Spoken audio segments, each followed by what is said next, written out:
সমস্যা ছাড়া কিন্তু মানুষ হয় না। মানুষ যতদিন বেঁচে থাকবে সমস্যা, স্ট্রাগল, টেনশন এগুলো কিন্তু থাকবেই।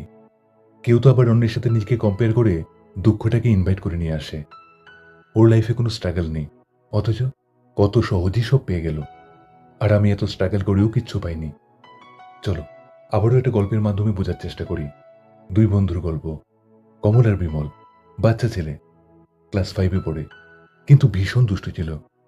আশেপাশে প্রায় সবাই জানতো যে এদের মতো দুষ্টু ছেলে আর একটিও নেই। দুজনে একই এলাকায় থাকতো আর একই স্কুলে পড়তো। একদিন কমল বিমলকে বলল, আমি না একটা দারুণ আইডিয়া পেয়েছি। এতে করে কাজ স্কুলে পড়তেই হবে না। বিমল বলল, কি আইডিয়া, তাড়াতাড়ি বল। জানালার বাইরে তাকিয়ে দেখ, ছাগল দাঁড়িয়ে আছে। বিমল বলল, ছাগল দিয়ে তুই কি করবি? কমল বলল, শোন, আজ স্কুল ছুটি হলে আমরা একদম শেষে বেরোবো, আর এই ছাগলগুলোকে ক্লাসরুমে আটকে দেব। কাল সারাক্ষণ এই ছাগলগুলোকে খুঁজে বের করতেই লেগে যাবে, আমাদের আর পড়তে হবে না। কি, কেমন লাগলো আইডিয়া? বিমল বলল, ছাগলগুলো কি ছোট জিনিস নাকি? এদের খুঁজতে আর কতক্ষণ লাগবে? এক নিমিষেই খুঁজে ফেলবে, তারপর ক্লাস শুরু হয়ে যাবে। কমল বলল, তুই শুধু দেখ আমি কি করি। বিমল বলল, ঠিক আছে, দেখি। সবাই যখন চলে গেল, এরা ছাগলগুলোকে ধরে ক্লাসরুমে নিয়ে আসে। এরপর কমল চক দিয়ে ছাগলের গায়ে নম্বর লিখতে থাকে।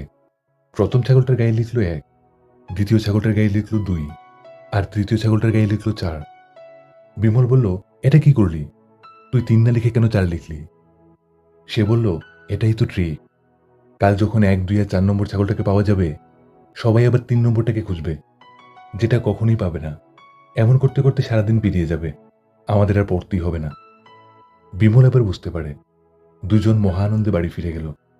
পরদিন দুজন সবার আগে স্কুলে এলো। কিছুক্ষণ পর হইচই শুরু হলো। স্কুলে ছাগল ঢুকে পড়েছে। সবাই আবার ছাগল খুঁজতে লেগে পড়ল। সবাই দেখলো 1, 2 আর 4 নম্বর ছাগলটাকে সহজেই পাওয়া গেল। এবার 3 নম্বর ছাগলটাকে খুঁজতে হবে। সব টিচার ছাত্ররা মিলে সব ক্লাসে খোঁজাখুঁজি শুরু করলো। কেউ তো আবার ছাদে খুঁজতে গেল। এদিক ওদিক কেবল হই হুল্লোড়। সবাই ভীষণ টেনশনে পড়ে গেল। কমল আর বিমল, এরা দুজন মহা আনন্দে ছিল। এদের প্ল্যানটা সাকসেস হতে দেখে এরা খুব খুশি। কমল বলল, এই দেখ কেমন করে সারাদিন পেরিয়ে যায় সেই 3 নম্বর ছাগলটাকে খুঁজতে, যেটা আসলে এক্সিস্টই করে না। এই গল্পটাতে কিন্তু একটা মেসেজ লুকিয়ে আছে। সেটা হলো, আমরা সবাই জীবনে কিছু না কিছু খুঁজতে ব্যস্ত, আর হয়তো সেটা এক্সিস্টই করে না। আমার আপনার এমন একটা লাইফ চাই যেখানে কোনো সমস্যা নেই, টেনশন নেই, এভরিথিং ইজ ওকে। অথচ এমন একটা লাইফ কিন্তু এক্সিস্টই করে না।